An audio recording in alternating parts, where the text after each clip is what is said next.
Okay, we're going to talk about the Santa Barbara County Courthouse today.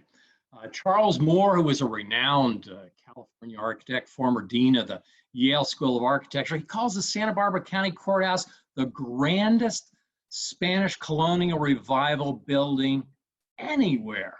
And so that's where our story begins in 1850, because California becomes the 31st state in the Union. First courthouse, Santa Barbara, is located on East Korea Street. And we know that that's the old Aguirre adobe. But by 1877, though, the city fathers desired something more stately, just a building that would have been reminiscent of their courthouses prevalent in the East. So they built this beautiful Greek Revival courthouse, complete in 1872. This was designed by Peter Barber, same architect as the Arlington Hotel. And you see this Greek cross shape with these large columns and pediment. You could have seen this courthouse anywhere across the country. Later, they had a Queen and Victorian style Hall of Records that was added in 1891 when they needed additional space. And but note the cupola on top of the courthouse. Now again, this was laid in the same lot of land as the previous adobe courthouse, the K's adobe was, and it's in the current location bordered by Figueroa, Santa Barbara, and Anapamu and Anacapa Streets. Now, the courthouse buildings remained there until they were replaced by the current courthouse then. So by the turn of the 20th century, though, many in the United States, they were yearning for a new type of architectural style, one that's based on their roots. And we know the roots out west are Spanish-based, not English. So they were looking for something more Spanish in style.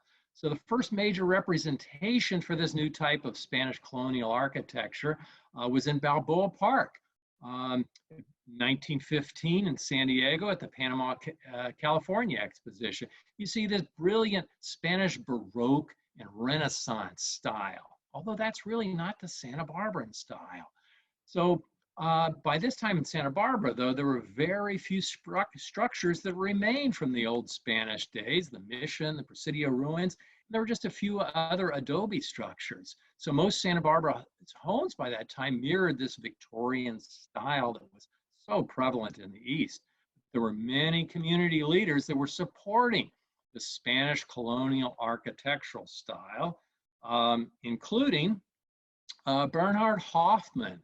I love the El Paseo, built in 1923.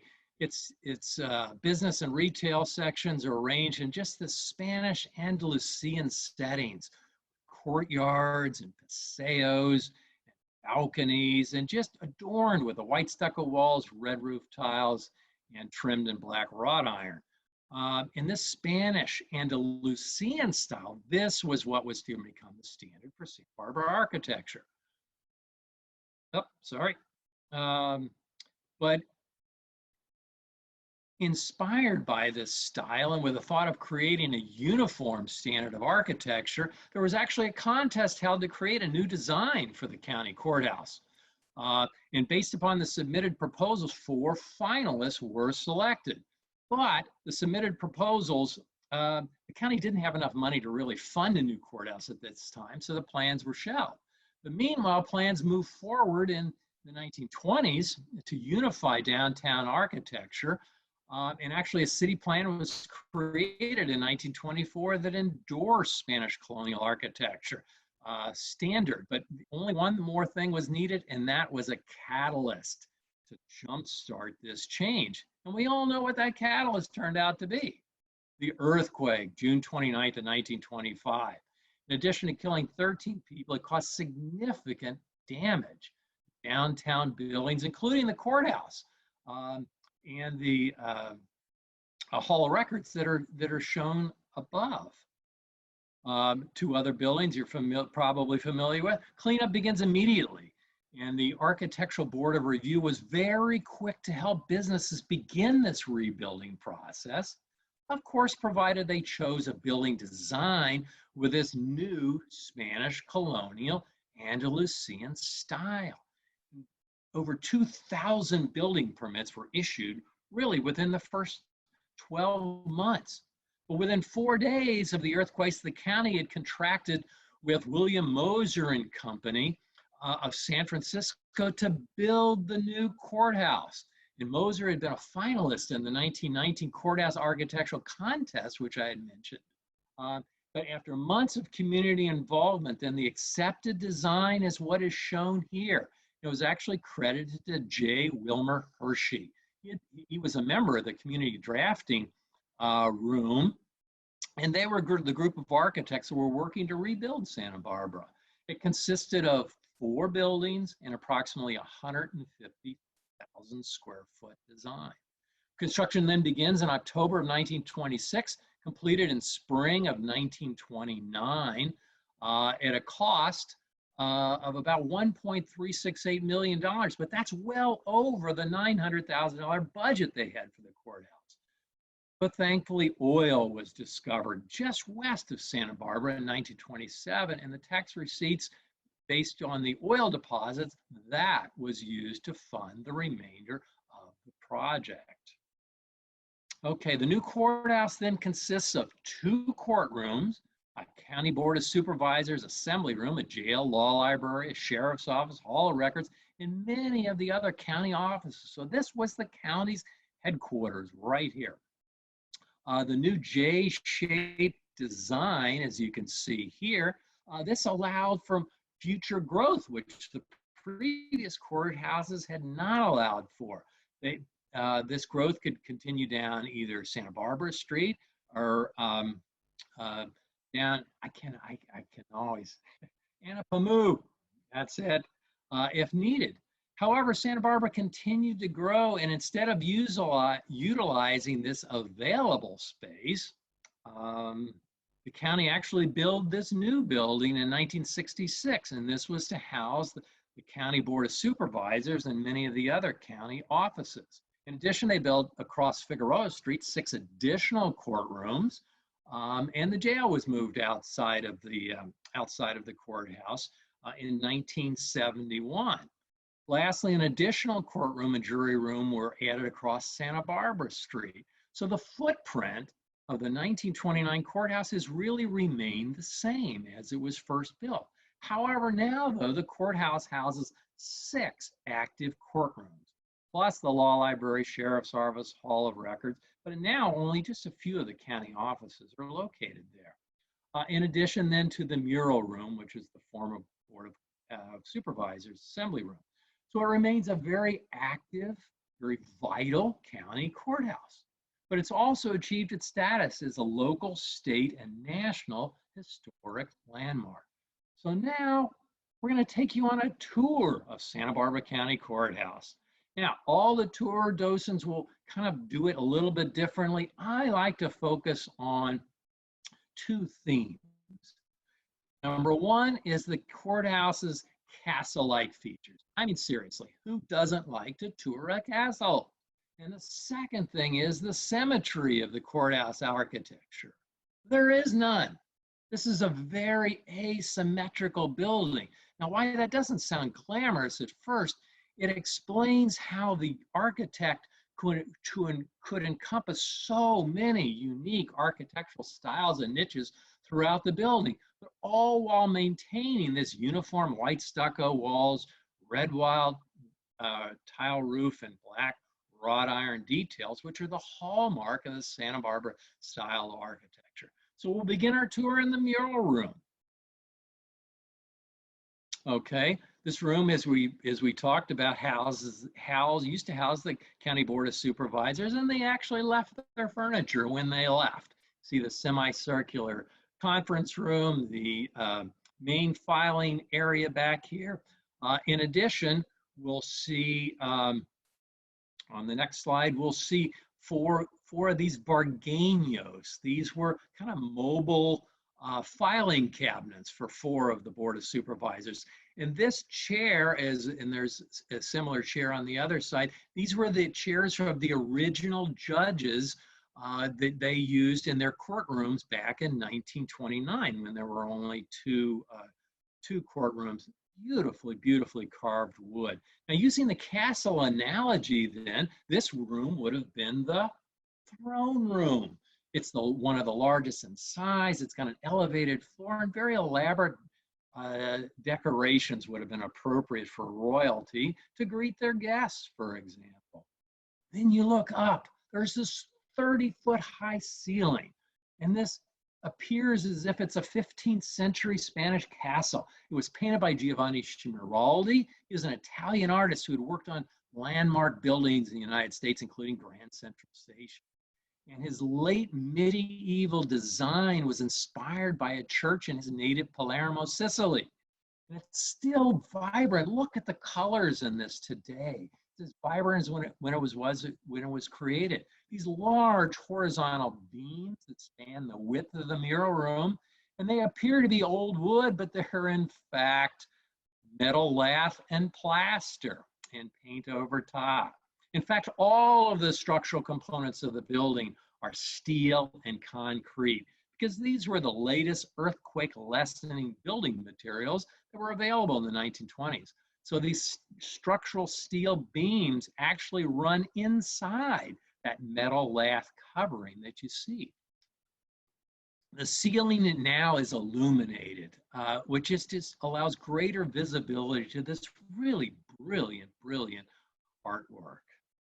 All right, next we look at the iron chandelier. This was designed to appear exactly as if from 15th century Spain, but it was crafted just locally in Southern California. Red tile floors. This is actually in the Cuenca style. That's where the tile design is pressed into the bisque before the tile is fired, and that allows these indentations to hold these vibrant glazes, after firing. Now, just a note to self, you may not want to do this at home because the folks in the courthouse say it's a real difficult to clean inside those indentations. So anyhow, the benches are also original. They're movable as necessary. So you can have multiple different seating arrangements. Now, of course, the original cowhide that used to cover the benches, that's been replaced by a more durable vinyl. Now today, the mural room is used for just all kinds of ceremonial occasions, weddings, judges, induction ceremonies, and of course, tours. But the most spectacular feature of the mural room, of course, are the murals. These were designed and created by Daniel Sayer Grossbeck. He was an adventurous sort, served in several wars as an illustrator. He later moved to join an art colony in Santa Barbara, but he spent much of his time working with famed Hollywood director Cecil B. DeMille. He was a stage and costume designer, just creating these larger than life characters, many of which you can kind of see in the artwork. His painting just outside the mural room, it's called The Landing of Cabrillo in 1924. This was originally commissioned for a local bank, and it now hangs in the second-story lobby. But this is what won Grossbeck the reputation that earned him the commission for doing the murals. This painting was actually on a national magazine. Now, the murals painted by Grossbeck tell the history of Santa Barbara. Well, almost, anyhow. Grossbeck does take broad artistic license in his paintings. They tend to romanticize the history. They do contain several inaccuracies. But as William Moser, the courthouse architect, would be the first to admit, it's sometimes the whimsy and the humor and the romanticism are all part of this castle fairy tale that Santa Barbarans were searching for in this Moorish Andalusian style architecture. Another interesting note is the murals are actually not painted directly onto the walls, but onto muslin, a thin fabric, and that's what is glued to the walls. This allows the paintings to survive just kind of minor earthquake damage. So we're going to begin. I know all of you know the history of Santa Barbara, so we'll kind of take this as quickly as we can, but it's interesting to kind of re-look at these murals. Beginning in the northeast corner, we meet the Canaleños, or the Indians of the Channel, whom we know today, of course, is the Chumash. They moved to this region 13,000 years ago, populating the central coast, including the Channel Islands. Next, we see him meeting Juan Rodriguez Cabrillo, the explorer who sailed for Spain in 1542 up the New Spain or the Mexican coast to exploring the California coast. During this journey, he lands in the Channel Islands. He meets the friendly Chumash. But during his return trip, Cabrillo actually died allegedly in the Channel Islands, although no grave has really ever been found. 60 years later, Sebastian Vizcaíno conducts the next Spanish exploration up the coast, in this case as a cartographer mapping the coastline. December the 4th, 1602, he sails into the channel, Santa Barbara Channel, and along with his Franciscan padre, they name this area for the patron saint of the Catholic calendar, December the 4th, of course, Saint Barbara. Now, but like Cabrillo, no settlements are established during this period. That leaves the Spanish claimed Alta California unsettled and unguarded for over 200 years. It's not until 1769 is there an overland settlement in Alta California with the establishment of presidios or military forts, first in San Diego, then in Monterey, to protect the land from possible interlopers such as Russia or England from attacking the territory. Presidios are then later added in San Francisco and, of course, Santa Barbara in 1782. The Santa Barbara Presidio was unfortunately, it's omitted, not in Groesbeck's mural history. But don't worry, we'll see it later. Instead, Groesbeck captures the early moments of Santa Barbara with the building of the Santa Barbara Mission, pictured on the northernmost wall. Now, here's the mission. The 10th in Alta California, completed in 1786. And you can see it's that adobe building with a thatched roof. Well, maybe it's not. Oh, okay. It's not quite the twin-towered stone and brick Queen of the Mission building that's shown here. Actually, this is the structure that was built after the 1812 earthquake devastated the prior mission building. So once again on this, you can see kind of some of his romantic interpretation of the early mission history with allusions to possible stars here.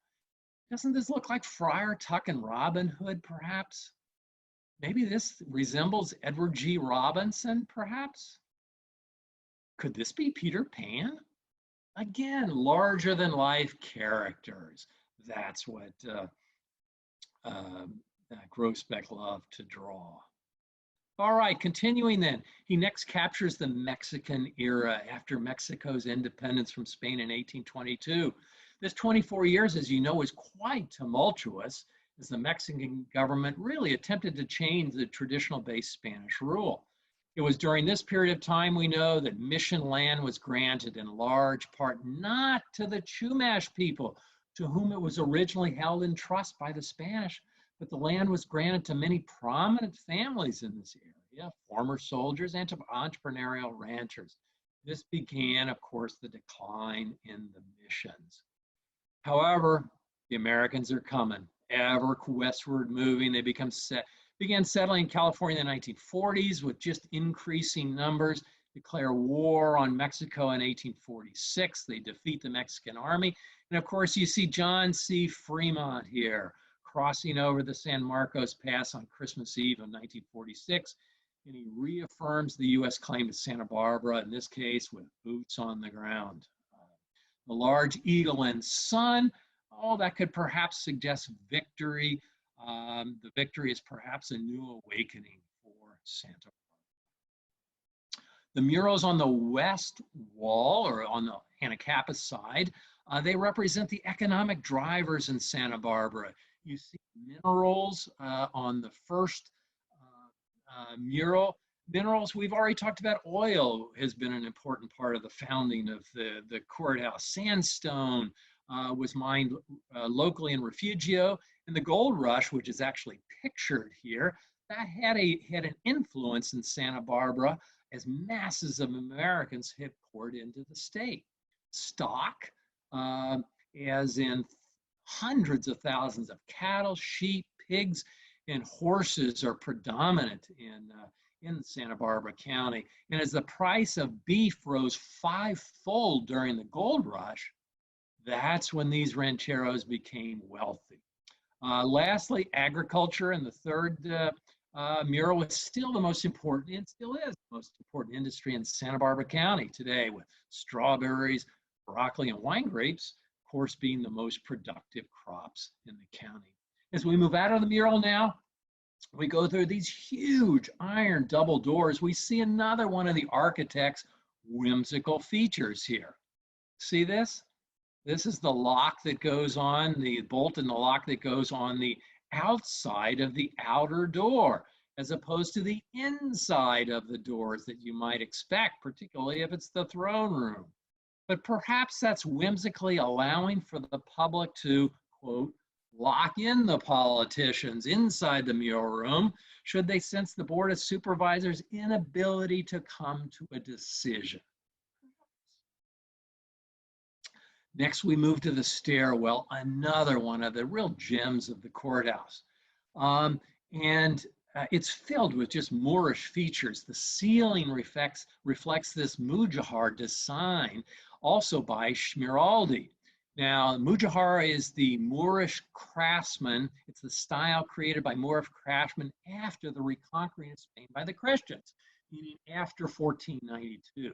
Now, this muraldi design was inspired by a 15th century synagogue in Toledo, Spain. Also, they're working on illuminating this as well, so it will just be absolutely brilliant when the lights shine on that. Just below the ceiling then are these blind windows, blind meaning you can't see through them. You see a stenciling of affronted birds. Below that's stylized palm trees. And then you see this lancet window over here, which is just another castle feature. Next, we go to this huge iron lantern. This is the largest light fixture in the courthouse. It's a representation of a 15th century Spanish lantern. Now note the crown on top of that. Every lantern in the courthouse will have a crown on it, but just a beautiful iron fixture. But the most spectacular part of the stairwell are the Moorish tiles. Now, they were created in Tunisia, North Africa, and central to the Moorish decorative style is you will see geometry, as in these geometric tiles, as well as floral design. So these handmade, brightly colored tiles, they're just a powerful aesthetic and a reminder of the Moorish influence in Andalusian design. Now, just for a second, compare the white stucco walls, the black wrought iron, the colorful tiles of this Andalusian architecture. Compare this to what you might have seen in the East with granite, marble, limestone, and bronze aesthetic. So which do you think was less expensive to the taxpayer? Limestone or stucco? Marble or clay tiles? So you can see, even though this is such a vibrant courthouse, they were considering the taxpayer at that point in time, as these are very favorable cost attributes. Across the hallway from the stairway, you see this large rose window. Now, a rose window is reminiscent of windows in the medieval, the Romanesque style. And you would have seen that in English and French churches. The window, it symbolizes a flower. It's made of clear glass in the shape of petals. And you also then see the cast stone around it is also in the shape of petals. Then near the ceiling, between the rose window and the stairwell, Schmiraldi painted these angels in another different style, the Byzantine style. When you say Byzantine, you think of these golden halos on these angels that you'll see here, and the gold medallion, the gold backgrounds. Now, while these styles that we've talked about are all different, they seem to balance, though, seamlessly within the overarching white stucco walls, red tile roof, and black wrought iron of this Andalusian architecture. Talk about asymmetry. Look how the top of the arch doesn't line up with the opening here, and you have this other architectural feature. Again, nothing is symmetrical in the building, but that's what allows it to be place. Speaking of wrought iron, here's examples of wrought iron. You see the gates inside. This is inside the second floor, and you'll see the other one inside at the stairwell. Then you'll see the balcony, as well as these are window grates, one on the inside of a window in the courtroom and the other on the outside, but just beautifully decorated, both practical as well as aesthetically. Next, as we leave the second floor lobby, we walk down the loggia. I love that word. It's an indoor-outdoor hallway, a very common feature in Mediterranean castles. Now notice these huge, thick castle walls. Well, maybe they're not really that thick. Well, maybe they're actually hollow, as a matter of fact. That same metal lath that we saw in the beams in the mural room are actually creating kind of this wall form that you'll see. From here, we have a great view of the jail. And the county sheriff's department has remained on the first floor since the inception of the courthouse. The second floor was used by the jailer and his family. And the third, fourth, and fifth were all for the inmates here. And as mentioned, the jail closed in 1971. It's mostly used for storage today and an occasional cocktail party. And that's used for restoration fundraising, on an occasional basis here. One of the courthouse architect's challenges of a building this size, though, was to reduce the appearance of the courthouse from simply overwhelming the neighborhood. Now, how did they do that? Well, number one, the building is set back from the street in a very large distance on really all sides, and that has a tendency to remove it from overemphasis. The second thing is the roof line. Notice the roof line. 4 different roof lines kind of break up the monotony of the structure, all asymmetrical. Thirdly is the landscape. The use of these large and diverse trees and plantings, they appear to reduce the building standing, just kind of blending it in with the natural environment. And as for the jail itself, look at all the different window patterns that you'll see here. Very asymmetrical, all different in size and placement. Now, this wasn't by accident. It was designed to break up the monotony of the large structure. At the end of the loggia, we see this large indoor-outdoor spiral stairway and tower. It's got a conical red tiled roof, and they call this area the rotunda. Using the castle reference, this would be the keep. Think of the Red Keep in Game of Thrones. It was the highest and the most defensible part of the castle. Now, this indoor-outdoor spiral staircase is very reminiscent of the stairway towers at Chambord Castle in the Loire region in France. It was designed by Leonardo da Vinci, so it has many of those same features. Inside the stairway, though, you see this beautiful amethyst lighting with the, again, with the crown on top, and you see Smeraldi's paintings of Moorish features. And all of this sits on top of the the emblem and the native sons of the Golden West at the bottom of the flooring.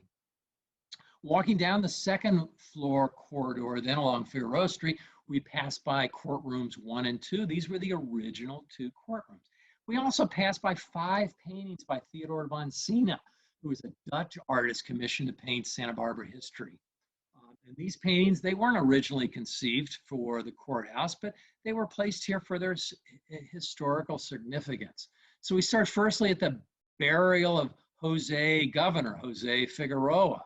Now, he wanted to be buried at the Queen of the Missions, okay, Santa Barbara's mission. But it's an interesting choice because it was Governor Figueroa who secularized the missions, greatly reducing their influence to that of just a parish church.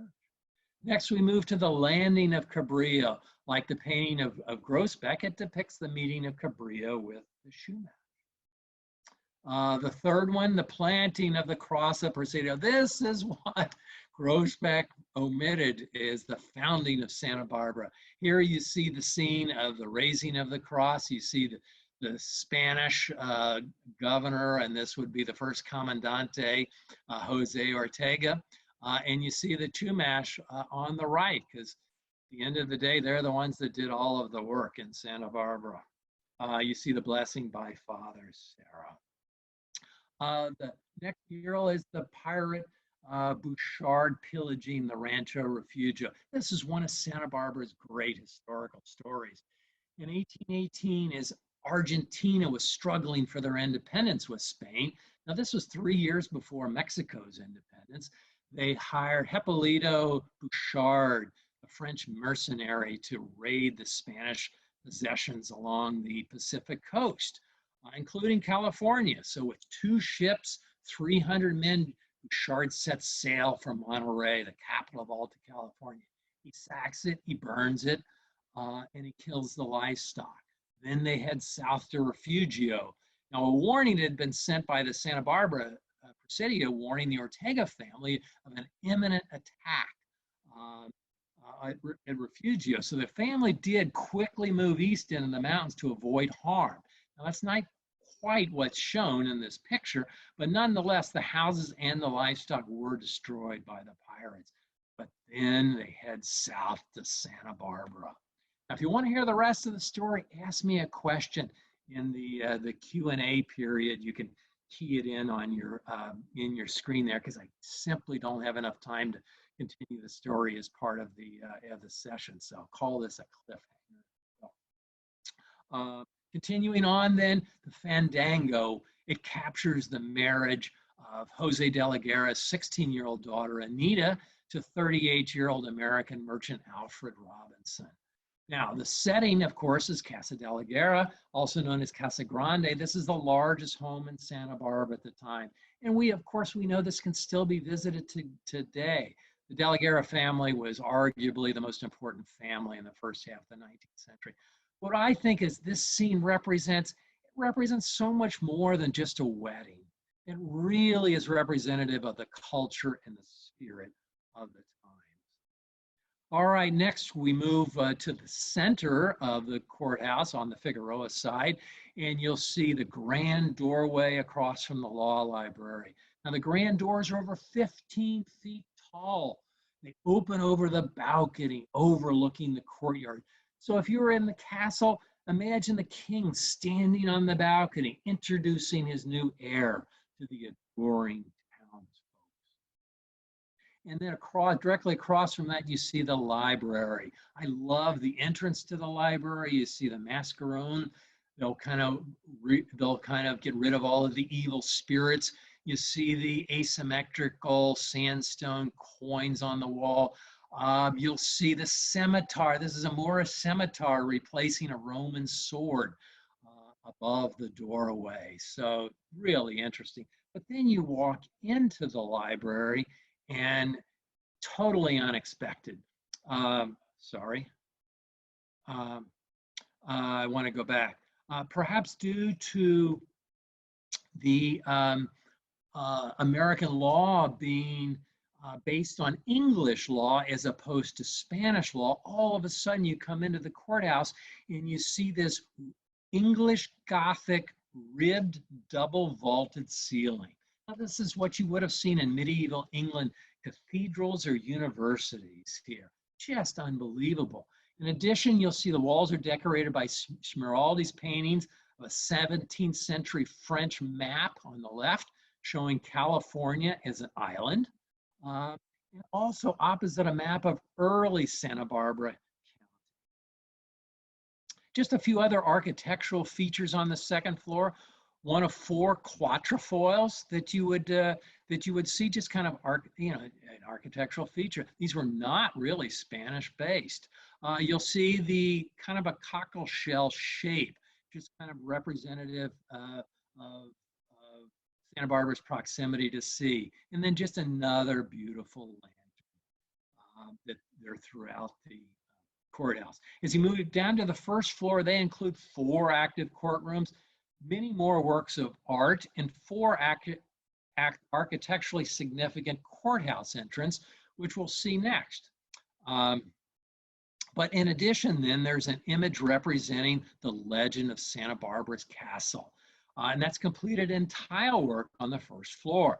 Of course, you know the story. After Barbara's conversion to Christianity and her refusal to renounce her conversion, she was beheaded by her father, who was instantly then struck by a lightning bolt. So here's the lightning bolt striking the castle. Down below, you'll see the water and kind of swimming dolphins representing the sea. All right, continuing on then. Not to be missed on the first floor is the large three-dimensional topographical map of Santa Barbara County. And then there's just another little unique one-off niche within these decorative Moorish tiles nearby. Or now we will look at several of the entrances, again, all completely unique from each other. The entrance off of Santa Barbara Street below the jail reveals this 20-foot whimsical wooden yet, analogous to the medieval iron yet that when closed would have provided this invincible barrier.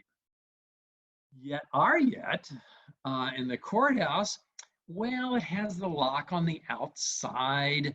It's made of wood, and the holes in it are probably large enough to almost crawl through. So it's hardly an invincible barrier, but it's fun to look at. And it's just another castle reference and another example of the architect's sense of humor.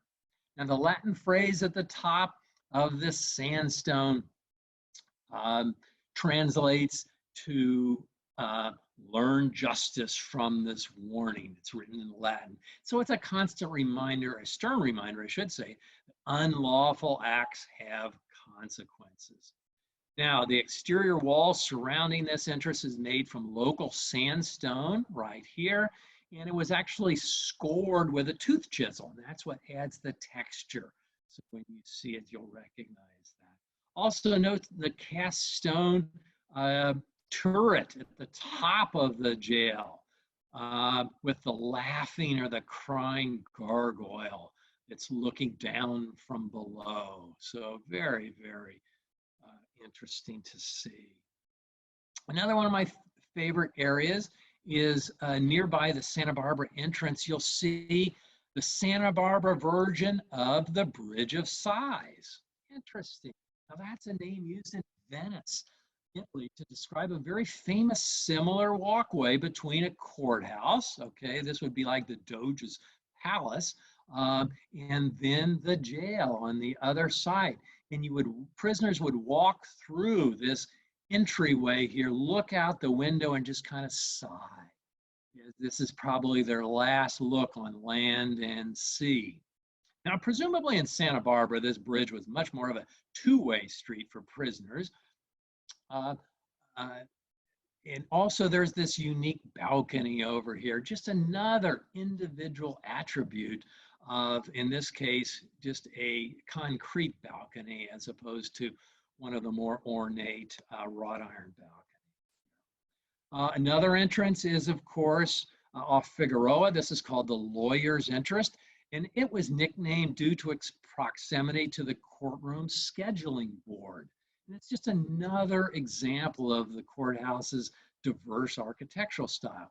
The entrance, in this case, it features a medieval Gothic multi-lobed, the multi-leveled or multi-lobed area here. Very asymmetrical entrance. Notice the door is on the far right as opposed to directly under the center of the arch. It's made of sandstone. And it reminds us perhaps of an entrance to an English Gothic church. The wording, reasoning is the life of the law. That's what's inscribed above the entrance up here. Continuing then, the Figueroa Street middle entrance to the courthouse, it provides passage through a Mediterranean style arched and spindled door. Now, ordinarily, this glass between the wooden spindles probably wouldn't be there were it not the need for a secure building. And that would have allowed for just a, a beautiful sea breeze. The natural light, though, is allowed through there, and that brightens Schmiraldi's medieval designs that he painted up on the wooden veneer beam that kind of ornaments the ceiling. And in fact, there's actually a twin door on the opposite side, and that leads to the courtyard, to the Sunken Gardens, and the outdoor performance platform at the courthouse. Then thirdly, you have the front of the courthouse. And this is the primary entrance. And this is below this enormous triumphal arch. So think of this arch as what you would see in Rome or in the Arc de Triomphe in Paris. This was constructed by Ettore Caterin of Italy. And using sandstone, crafts these magnificent statues. One represents the goddess of law and justice on the left, and this is the goddess of agriculture on the right. And then across the top, right up here, you'll see the only Spanish wording on the building's exterior. And the English translation reads that God hath given the land, but the skill of man hath built the town. All right, we'll continue.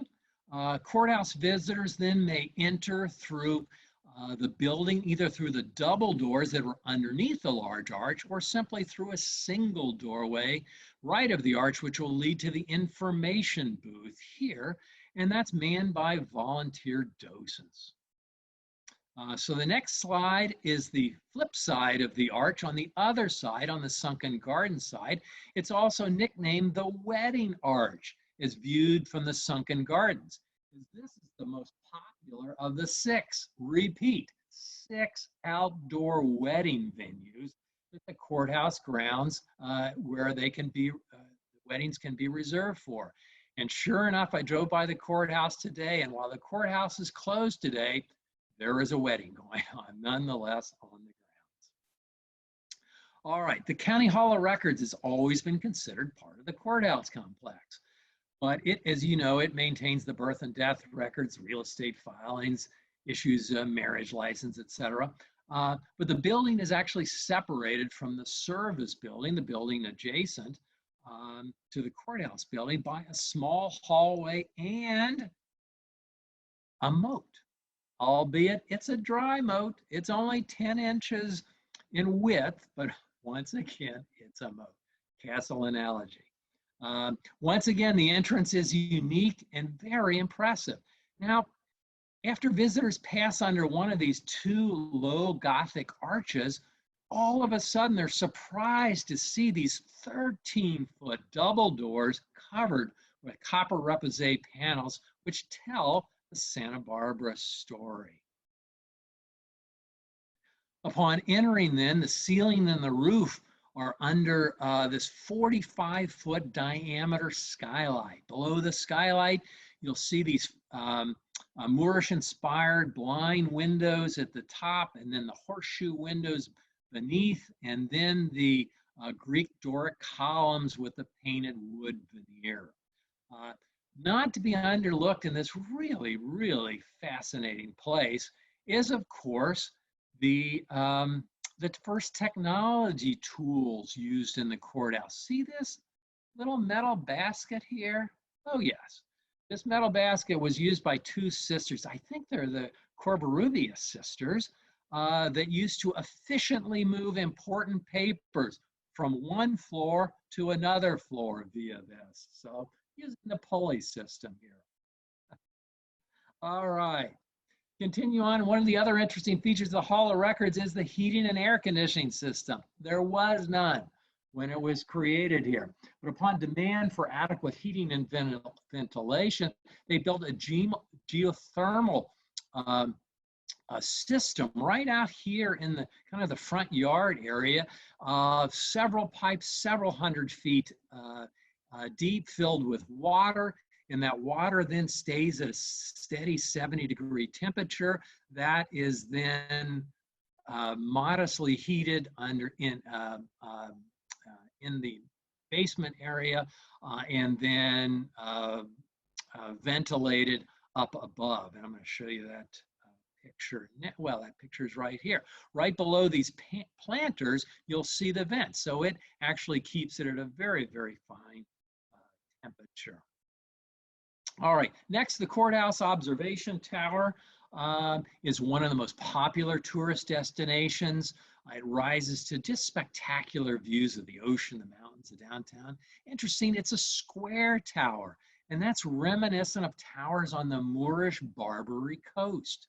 They feature these arched openings that you'll see, and this, once again, black wrought iron decorative railing we've come to notice.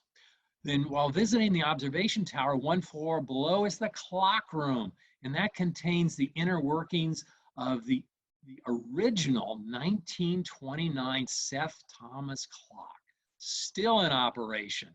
Powers the 4 clocks, one on each face of this observation tower. In addition, the clock room has been renovated into a timekeeping museum. It's called the Bisno Shale Clock Room, with painted murals describing the history of timekeeping and other really interesting things. So if you haven't visited the clock gallery, you need to do so once that reopens. Next, we see the Spirit of Ocean statue in front of the building, and it represents Santa Barbara's proximity to the sea. And it's the only water feature in the courthouse, showcasing local models, brother and sister, Wolfram and Maya, sex hour. It's Ettore Catarin, once again, who carved the statues. But in this case, he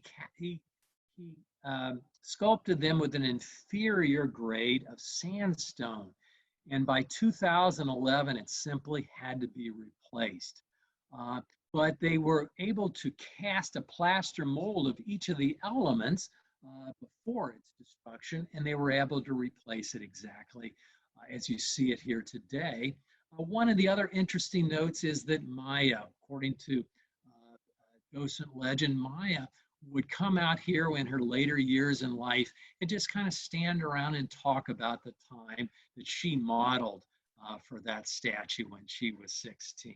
Would love to have been there. Lastly, stones that were used in construction of the sunken gardens that you'll see here. These were actually taken from the 1872 courthouse. That's the one, that was demolished in the earthquake. They were actually able to repurpose those stones for building these walls here. Another 1872 stone was the building's cornerstone. That was actually excavated in 1991 when they were creating the handicapped accessibility near the Santa Barbara Street entrance.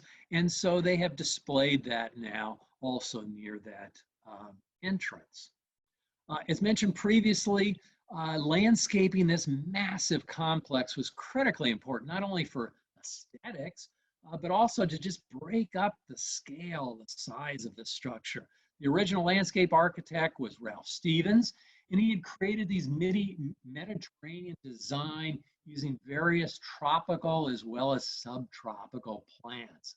In the 1940s, there were about 35 different species of palm trees that had been introduced. And this slide points out not only just the beauty of the landscape, but its ability to reduce. This is the front of the courthouse, the massiveness of the complex.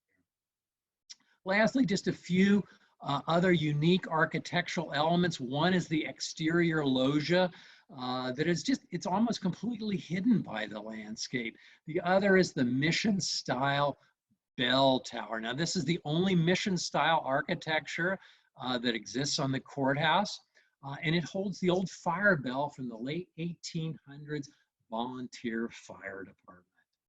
So Santa Barbara County Courthouse is now over 90 years old, and it remains not only a Spanish colonial architectural masterpiece and a living, breathing courthouse, but it's also just a reminder of a period of time when the community came together to execute an aesthetic vision for the future of Santa Barbara, which we are able to still enjoy today. So thank you very much for listening.